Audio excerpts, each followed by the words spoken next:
Today we're talking accountability, cheating, and taking responsibility after making some very bad decisions. We even have special guests in the studio. Stay tuned. You're tuning into the destination for TV superfan discussion, AFTERBUZZ TV. And now, let the buzz begin. Woo!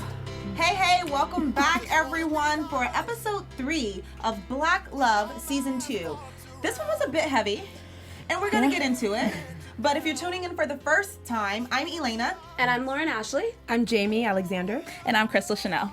And today we have two very special guests. We wouldn't have the show without them. We have Codie and Tommy here with us in the studio. Say hi, guys. Hi. It's so exciting. I mean, we have Honest playing because obviously there were moments in the relationships where people weren't being as honest, but I loved how the overall goal was to work through it and to stick together and to be the example. So we'll get into a little bit of it all, but what were you guys' thoughts about this episode in particular? I think it's great how open all of the couples were. There were a lot of teachable moments. As a newlywed, I haven't had any of those experiences, so if I do, I'm turning on Black Love so I can find out what to do to work through those problems because they are still all together, and that's amazing to see. Yeah, I definitely love how they are, like you said, how they're all still together, which does show, hopefully, that you can persevere, you can work through things, try things, and do whatever it is that you need to do in order to move forward. And I think that being the through line, hopefully it gives couples like a lot of hope for, because it gets hard, but it doesn't mean you can't do it. So I love that about the episode. I'm not gonna lie, this one was rough for me. I love. So like seeing these couples, and I feel like some of them you can really still see the hurt on their faces, was tough for me to watch. And it was all new couples, so I want to know more. I want to know about their story. I'm like, bring back my happy couples from episode 1 and 2. Yeah. Hearing our thoughts about episode 3, knowing the production of it, knowing the questions that went in and what you got to really experience, how do you feel about what we took away? I think it's great. Yeah. I mean, it was kind of like everybody said something different. I understand the desire to like see all the joy and happiness, but the point with the show as a whole is that it's not all rainbows and butterflies, Yeah. and we really wanted to normalize the tough things that do happen in relationships and also show that you can get through it if you want to, right? And we try to give you different types of people and different types of couples that address these issues and show the ways that they got through it, because not everybody's the same. Right. So I think it's great. It was interesting for us as viewers watching this episode because we had all new couples, minus DL and Donna. And that was a little hard for me because we had these couples speaking about their hardships, but we didn't know anything about them. So why did you guys choose to insert the new couples at this point? He's going to just do this a lot. So I would say in part because we just tried to show a range of couples, right? If we showed the same couples throughout the show, that probably would get boring, but also because people's stories are more interesting at different points in their relationship, right? And so we do try very hard when we are showing the tough stuff to give you a little glimpse of their dynamic early on, a little bit, as much as we can. And so, yeah, I mean, I totally get why that's a difficult thing, but we want to get to the meat of it. We want to let you know these are things that happen, and hopefully by the end of it, what you're seeing is the connection and the growth and the strength and the transparency and love between these two people, even if at first you're kind of like, oh, Lord, You definitely see that strength and love between Todd and Alicia. The way that they just look at each other and dote on each other, even after everything that they had to go through, was so beautiful to see. Like, I couldn't believe it, but the fact that they got to that point it proves that love is just such a powerful thing. Yeah, they are very much in love. Yes. And they really believe that they had to go through the things that they went through to get where they are, to get to that place where people are like, oh my God, you're adorable. And they both, I love their example because they both describe being broken individually. Like, they got married broken. A lot of people look at these couples and are like, I would never go through that. And I don't know why she put up with that and da-da-da-da-da. At the end of the day, like, you're seeing different human beings experiencing life. and they make bad decisions sometimes, and decisions that you wouldn't make, and their partners do that, and they're learning forgiveness for themselves, for their for their partner, and they're also learning the source. Sometimes, if at best, they're learning the source of their challenges and why they are the way they are. At worst, they're going, "Oh no, my bad," you know. So, yeah. While we're on Todd and Alicia, let's just break down their storyline a bit, because I feel like they had the meat of this episode. They also have been married the longest from the couples featured on today, which was phenomenal to me. 26 years, like, in all of the drama, all of the heartbreak, all of the broken... Technically, it's Tia and LaDonna who've been together the 32 longest. years, right? But 32, true. But we barely talked to them this episode. yeah, true. Yeah. So when it came down to cheating and sticking together and going through the heartbreak, they have persevered. Yeah. And they even talked about how it took 10 years to heal from just one of the incidents. Like, you are together, you are living life, you have a family, you're building that family, and you're still healing and you're broken. So Well, I want... they actually weren't. That's the thing. They weren't healing for that period. They were, as they said, sweeping it under the rug. And that, I think is really powerful too, because that's easy to do. Yeah. To be like, okay, he said he was sorry. Let me just believe him. Or in some cases, plus we got bills and we got kids to raise, so let's just make the most of it.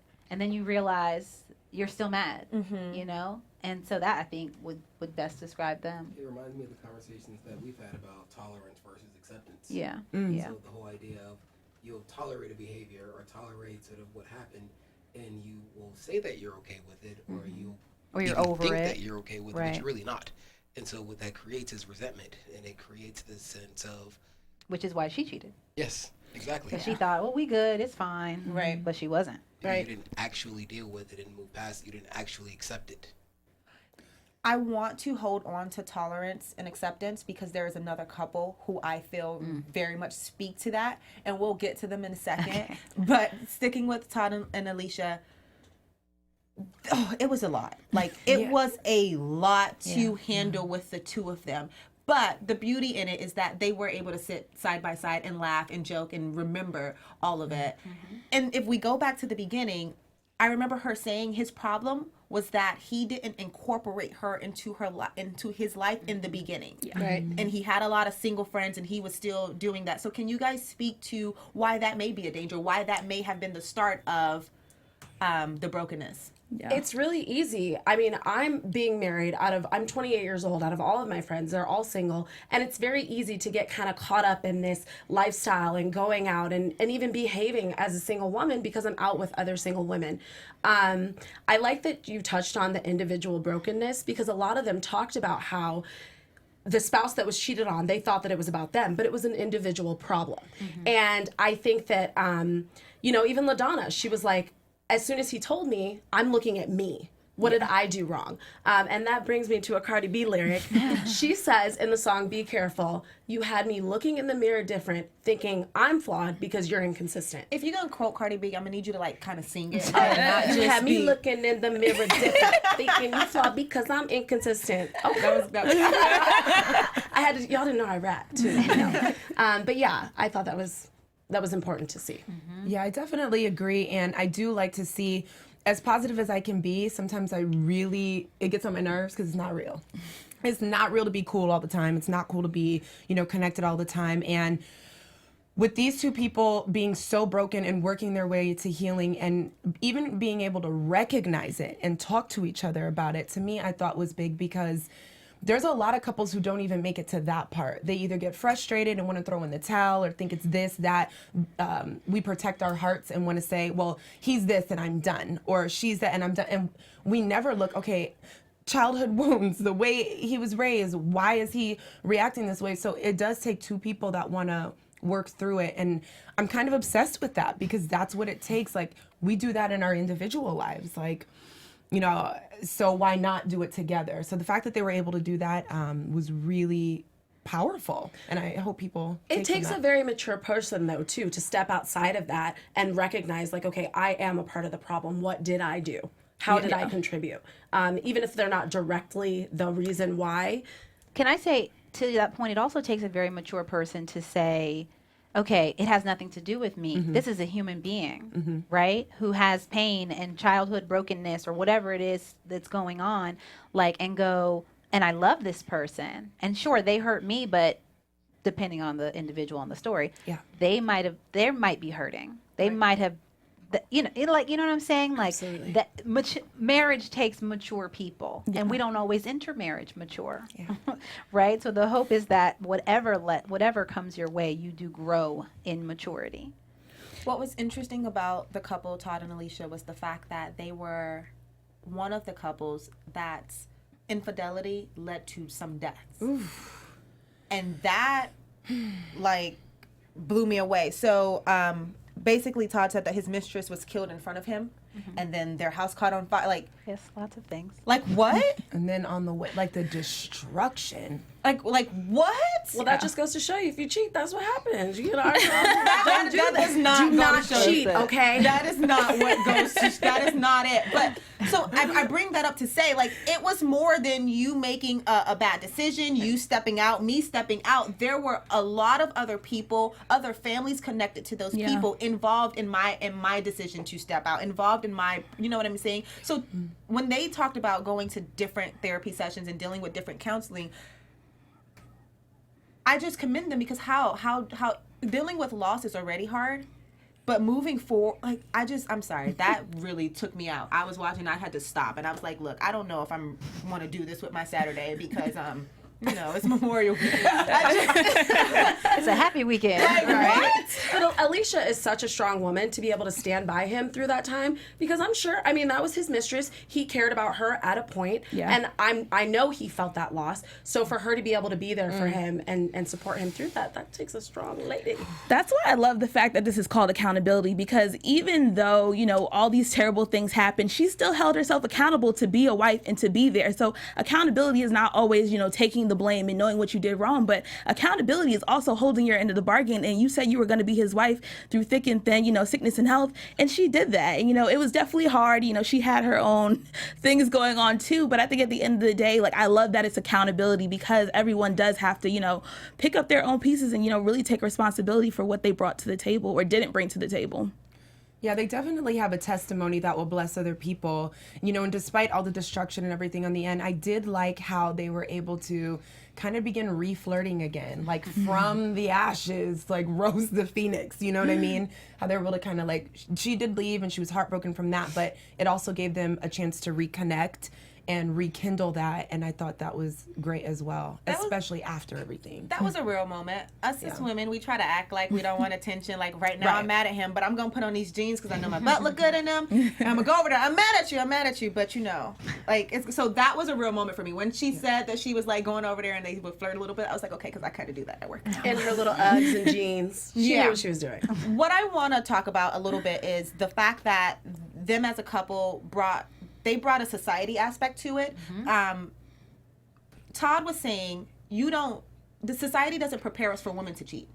Society makes us think that only men step out and cheat, and only men are the ones being not truthful in their relationship. But in fact, she also stepped out. Yeah. She also had, you know, her moment. And how do you guys feel about that? Do you think that society sets women up to be perfect angels, or we can never do no wrong, we can never step out of our relationship, and it's always the man?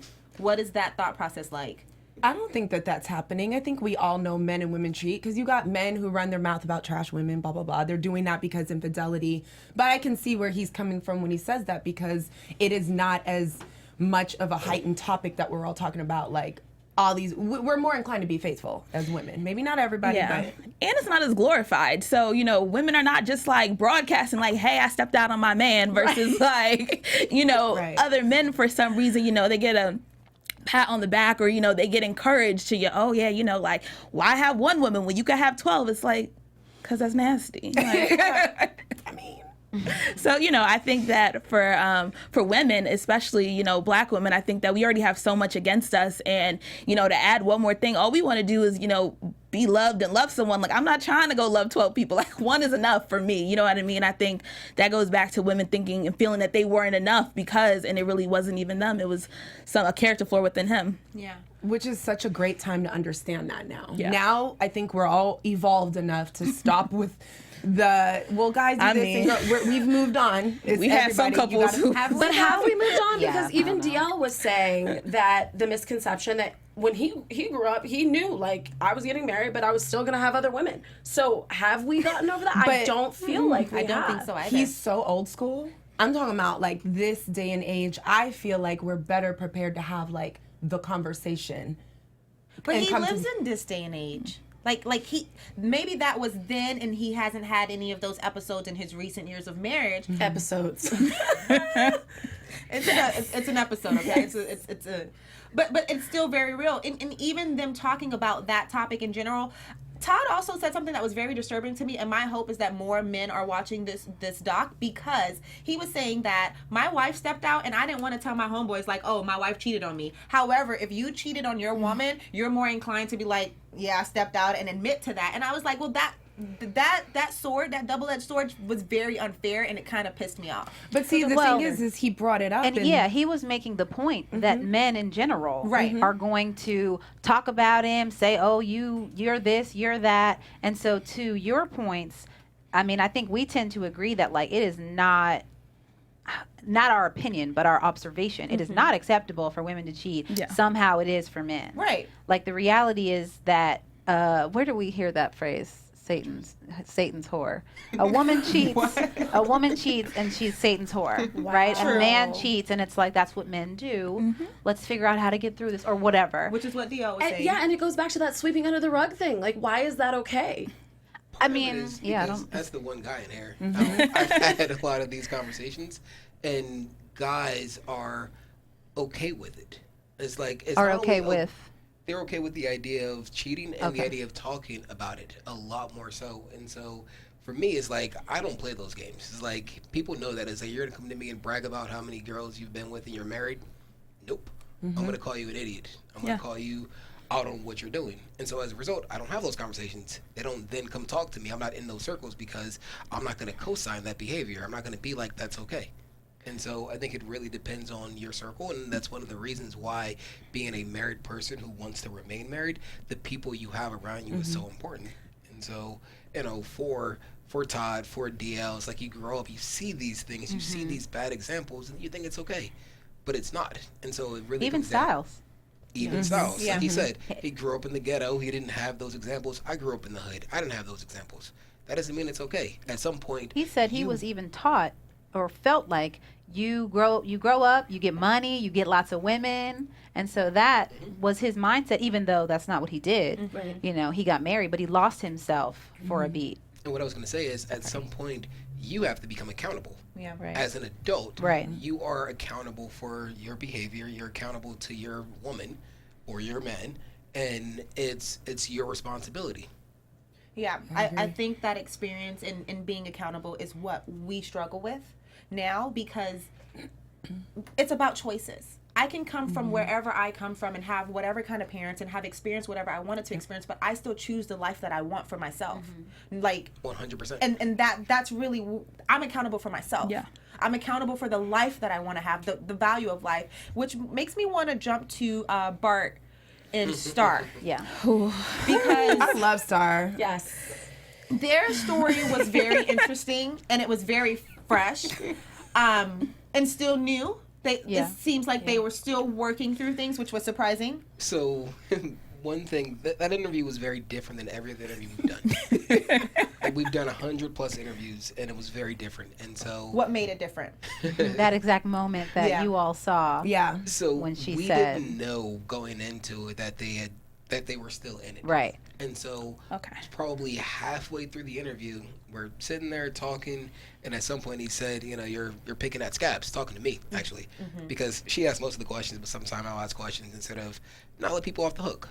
And so it was like, you're picking at scabs, and I just thought he was, I don't know, being maybe, we thought it was years behind them. Right. Right. And so at some point, she said, it's like, he just moved back in. Right. And so we're like, oh, Yeah. this is still going on. We had This that isn't too. something Yes. Yeah. We all did, right? Yes. Literally this had wasn't that convo. years ago. They're not fully beyond it at all. Right. And so for us, that was a very different situation. And then the interview changed as a result of that. Yeah. What made the interview change, and then why did you guys decide to allow this to be a part of the episode? So Good questions. So we that moment is when it changed. I mean, because we talked to our couples and it's like, okay, great. And how did you get through that? And so they would kind of talk about it at each thing that happened. And then we're at that one and she's like, he just moved back in, which is like, okay, we're not through it. That's when it was like light bulb. Okay, we're dealing with something different here. And so that was, something that we've never done on the show before and I never really thought about. Well, that's our second question. Sorry there. So like that moment did change things. And that's why I think for me, it was like, okay, I asked them, where are you where individually, how would you describe where you are in your relationship? Are you at a high and you're like, it'll only get better from here? Or are you like close to, so the end of it was actually their answers to that. When she was like, she's like, we're going to have normal lows, but like this can't happen again, basically. So that was the pivot that we took to try to make sense of where things are. And then in the car, we talked about it. Oh, you won? No, you good. We talked about it, and Tommy was like, I don't think we should use this interview. This is not what we do. We show couples that are through whatever it is. We want to give people I said, I'm not sure. I got you. We want to give people that perspective of like, things are tough, but here's how you make it through, right? And they could give people that like, ouch, what if we never make it through this, And so we talked a lot about it, and at the end of the day, we just felt like, A, it was real, and B, these two people do want to get through it, right? They do, and they're a large part of the reason why we called the episode Accountability, because you did hear pretty much every other unfaithful person, and even the spouse in many cases, say like, I learned this about myself and about my spouse, and I don't ever want to hurt them again, or what, you saw the very specific accountability that they came to. Yeah. And you didn't so much see that with Bart. And I just felt like it was an important perspective to show, that he and they are still learning the source of why he's been doing that, and learning how to get through it. Because by all accounts, he's a great guy. Right, but as Star said, he's a great guy, and there's this one thing, as she said, that's their issue, and so it's not her fault. It's not something that she's doing. Right, and he knows that. And he knows that, but it's still on him to make that adjustment. Right. Yeah. Like it's on him. It's not him being the child of an affair. It's not the money. It's not the sports. It's not the access. It's him, and he's got to own that. We talked about it very briefly before getting the backstory from them. Yeah. So now I kind of want to revisit it. What are your raw thoughts now about Bart and Star? Now that you know that they did battle with putting it in the episode. Yeah. Well, I'm so happy that Codie and Tommy are here to clear that up. Because we literally, this episode probably without y'all would have been a lot different. Because we really were just confused. We were like, Star is clearly still hurt. It was all over her face. We could tell. And we were almost uncomfortable watching it because we're like, wait, like what's going on here? It doesn't seem like this is anywhere close to being fixed. And I think even when he mentioned about, having the access to money and, being in the NFL, and she was like, like, I hate that excuse. Don't use that excuse. And I feel the same way because I'm like, look, you are who you are regardless. And when he cleared it up and said, I just feel like it's magnified times 10. I tell people all the time just how she did. You could be a librarian. You could be an NBA player, whatever. If you want to cheat, you gonna cheat. Obviously there's more temptation, but I think that's just something that's within you. If you don't, want to be faithful, then you're not going to be faithful. So I do think that watching them was really, really hard. It really was, because you could tell that like she was so hurt and she just loves him so much and she wants it to work. And like even like talking about it out loud, it feels like they don't do that enough almost. Like it feels like they were really kind of getting out a lot while filming, so we got to see the real too. So I love that we were able to see those like real raw moments on camera, and you guys were just as shocked as we were. It was interesting for me because I kept saying she kept cutting him off. You wanted to say something. Well, one of the things that we talked about is that we try very hard. Like our show is not about the sensational at all, at any point whatsoever. And so it's about showing couples sort of mostly loving, honest situations. And so this was different, and we didn't want it to be anything sensational. conversational. We didn't want it to be anything that was dramatic for the sake of being dramatic. Right. Yeah. That was well executed. It worked because watching it, the fact that she kept cutting him off made me uncomfortable because communication is big for me. Whether I'm in a relationship or married or not, I need you to still know how to communicate, especially because at this point you are being the example. Like, even though you may be showing us how to work through it, or it's not okay that you're not through it yet, that you're still working through it, you are the example. So that made me a little uncomfortable. I mean, but to be fair, she's still learning in that True. moment. She doesn't Very know true. where this is going to go or how this is going to work out. She talked about his speeches. She's heard them before. She's literally figuring it out, I think, as they were saying it. You know, Yeah. he didn't know she was going to say that. No one knew. Maybe you guys could set them up with Todd and Alicia. Yeah, Star right? is done. They would love that. Todd and Alicia would love that. Star's cutting him off Yeah, and shutting she's- it down because she's like, I heard it, I'm done. Like, He's a really the good fact that speaker. she couldn't even cry, because Julie, my heart, that's another thing, but she's just, I'm not going to try to predict, but she's had it, Bart. Yeah, Bart, get together. We Come love on.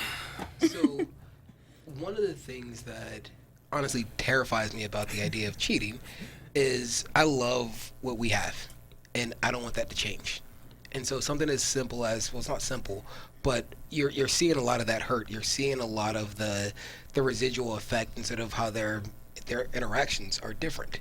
And so there's probably this sense of justification for how she's treating him because he's out there showing his ass. Right. And so it's like, for me, I love our dynamic. I love how we operate. And so to perennially be in the doghouse and sort of, you can't say anything. It's like, what are you going to say?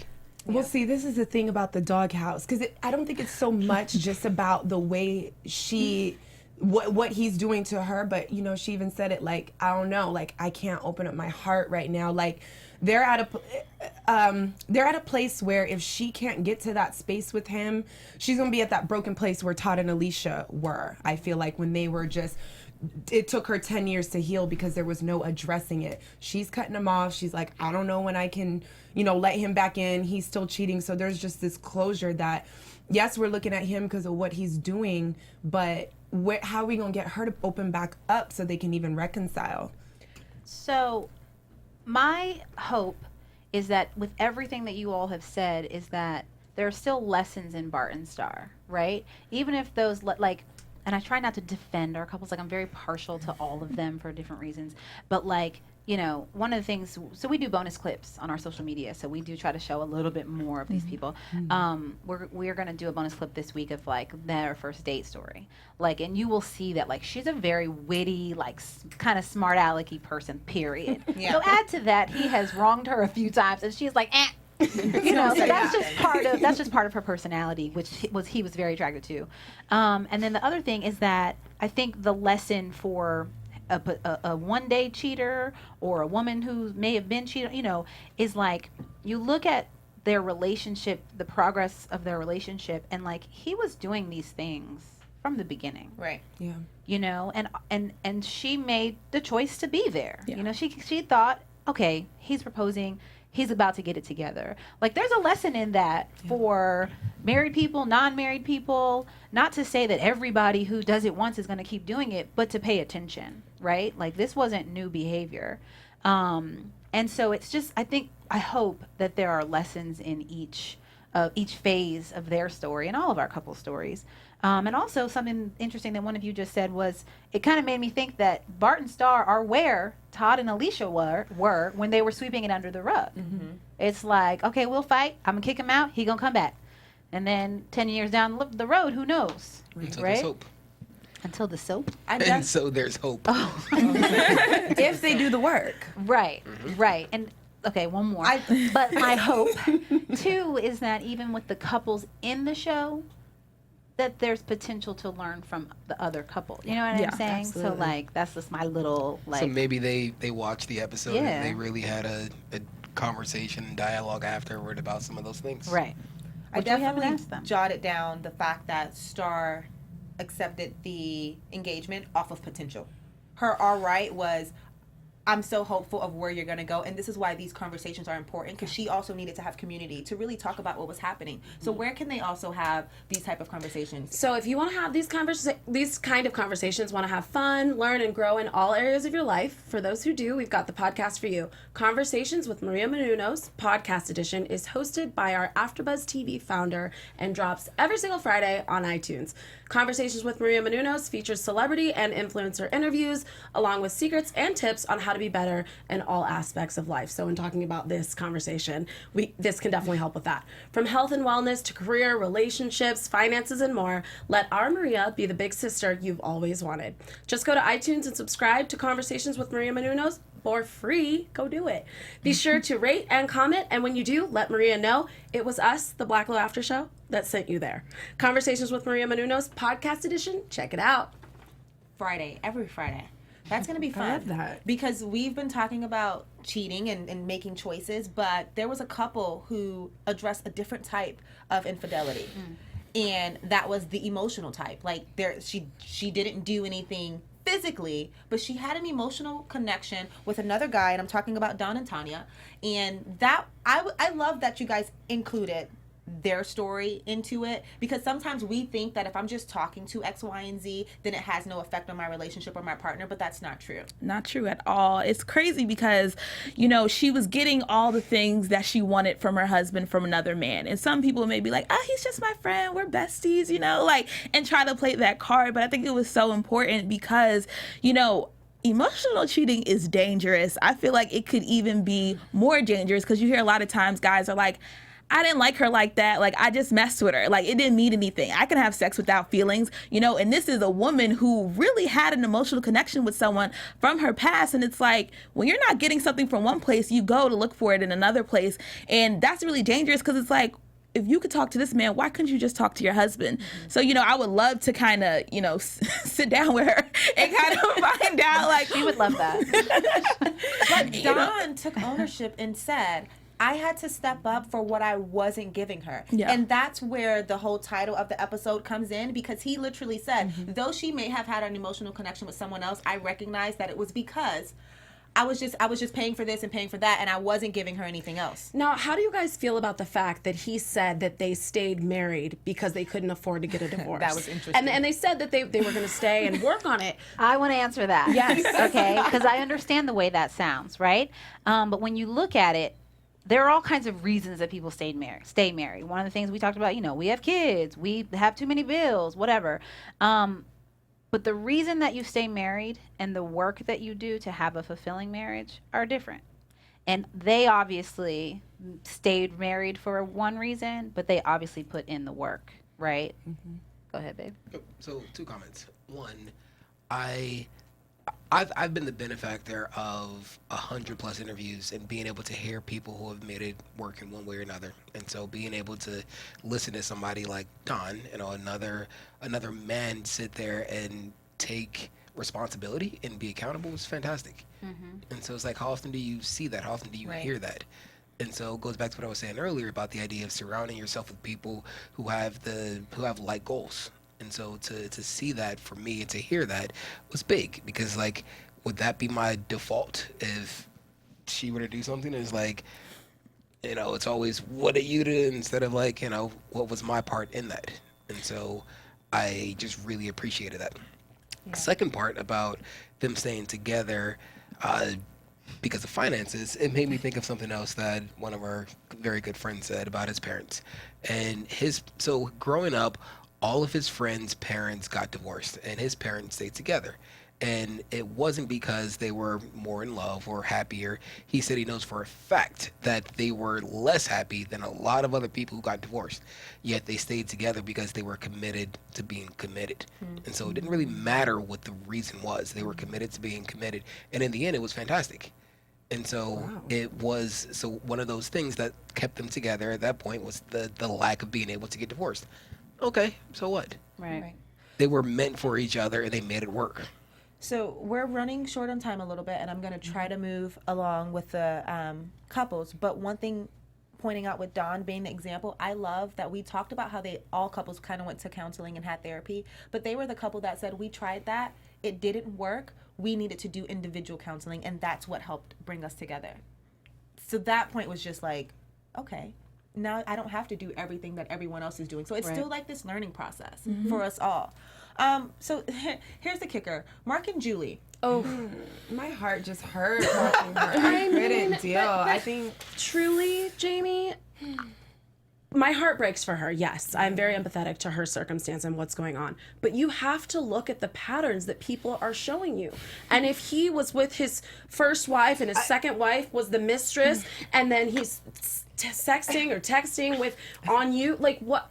How do you not think that something, or at least check up on him? Like, you wouldn't have a phone, social media. Like, if it were me, you wouldn't have access to things like that. I mean, I see both sides of that coin because I've been not in both sides of those spaces, but I think you're right. It would have been wise for her to see where he came from and what he was doing and tread lightly and do whatever that she had to do. But I also admire her for giving him a chance. Because we all talk about not judging people and moving on and loving them for who they are and grace and all of these things. So it's like, I'm not going to come judging you off the bat.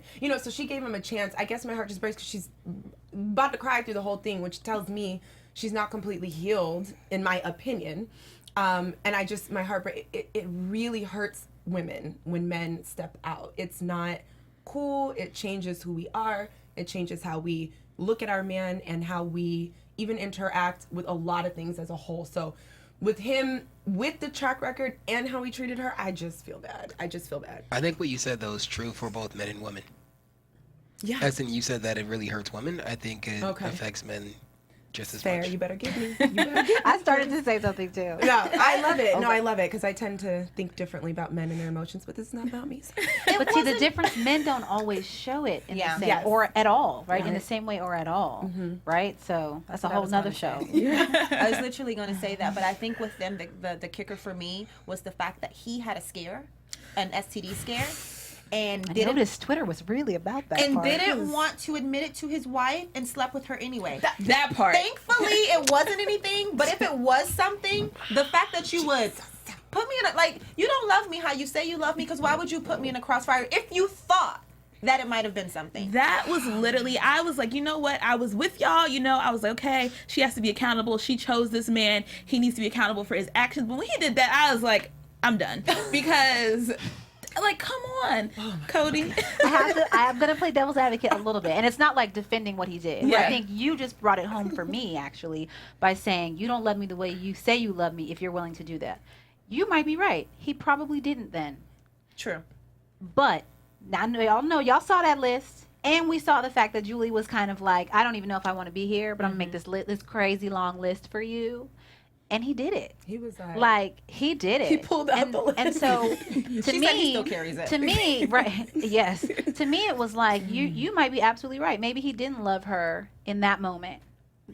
You're probably right, but he did show that ultimately he could love her. He does love her. He's willing to commit to this insanely long list in order to be with her. And so he wouldn't do it now. What'd you say? He wouldn't do those sort of And things he would, now. he would not do those sort of things. I mean, he was in a different place with no sense at all. He said he did those things until it became who he was, which was beautiful. The other takeaway that I did love from them, even though I was like done with him, was the fact that he said, being that he was a minister, he talked about church, how church was or should be a hospital, and now it's just like this feel-good place. So when it came to his community and having people who would engage in conversations or really hold him accountable for certain things, he didn't really have that because he was going to a place that wasn't there to heal him. Right. So I thought that topic was very interesting. We're going to get into some news and gossips, but do you guys have any final thoughts? Because we can talk about this forever. I want to thank all the couples for sharing their lives with us, and Codie and Tommy for bringing that story to us. I think it's so great that we get to see it, and I am learning, for sure. Yeah, I definitely second that. That is how we are going to find healing that we so deeply need between men, women, our community, whatever you want to call it. So I'm just excited to listen and learn. It's great.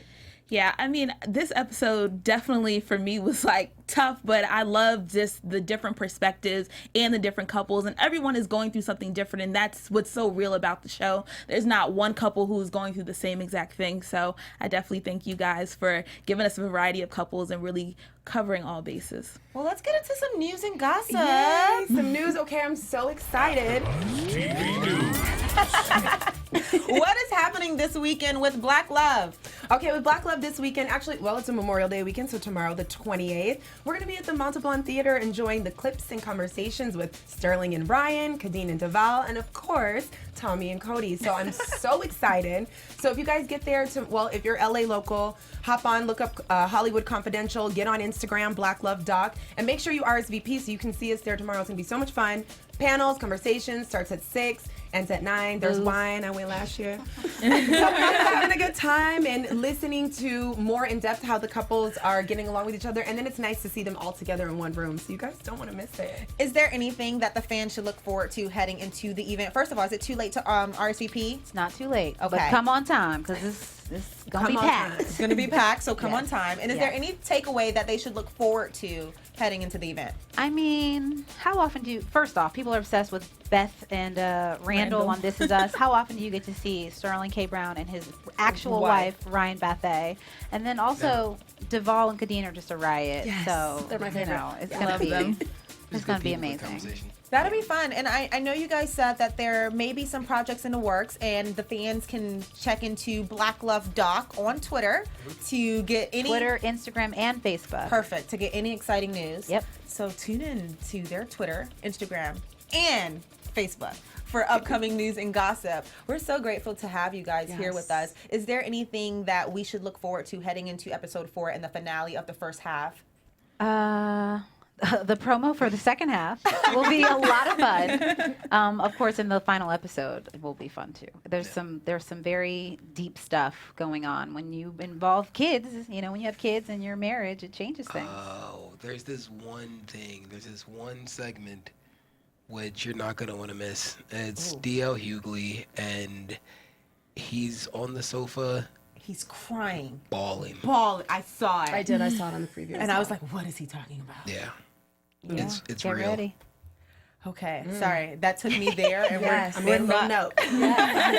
we're not there yet. But thank you guys so much for tuning in. Obviously, we want to keep the conversation going, so you can follow Codie at Black Love Doc. You can also follow Tommy at Producer Tommy to keep the conversation going. If you have any questions, just shoot them at them. You guys are pretty responsive. I've been following the Twitter pages, and we are very engaging there. And keep up with the conversation with us. You can follow me on all social platforms at hey_it's Lay. And you can follow me on Instagram at Lauren Ashley Beck.